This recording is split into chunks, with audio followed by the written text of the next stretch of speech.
Guys, അസ്സലാമു അലൈക്കും. Welcome back to my channel. നമുക്ക് റമദാനൊക്കെ വരുമ്പോൾ ഈസി ആയിട്ട് തയ്യാറാക്കാൻ പറ്റുന്നൊരു ജ്യൂസിൻ്റെ റെസിപ്പി ആയിട്ടാണ് ഞാൻ വന്നിരിക്കുന്നത്.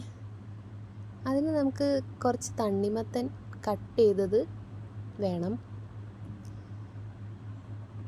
കട്ട് ചെയ്ത തണ്ണിമത്തൻ ഒരു മിക്സിയുടെ ജാറിലേക്ക് ഇട്ടിട്ട് അതിലേക്ക് ആവശ്യത്തിന് പഞ്ചസാര ചേർക്കാം. നമുക്ക് ഓരോരുത്തർക്കും മധുരം വ്യത്യസ്തമായിരിക്കും ഇഷ്ടം. അപ്പോൾ നമ്മുടെ ഇഷ്ടത്തിന് ആവശ്യമായ പഞ്ചസാര ചേർത്ത് നന്നായിട്ട് ജ്യൂസാക്കി മാറ്റി വയ്ക്കാം. വെള്ളം ചേർക്കാതെ ജ്യൂസാക്കണം കേട്ടോ.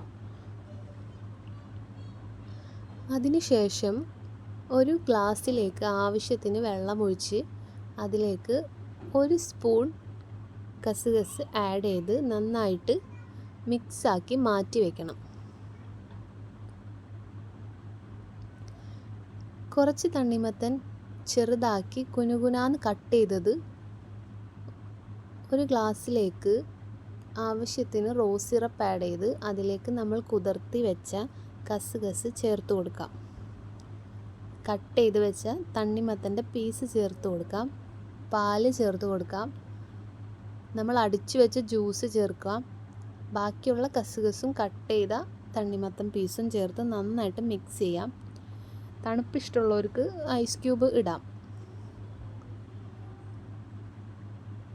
നല്ല അടിപൊളി ടേസ്റ്റി ആയിട്ടുള്ള മുഹബത്ത് കാ സർബത്ത് റെഡിയായി. എല്ലാവരും ട്രൈ ചെയ്ത് നോക്കുക.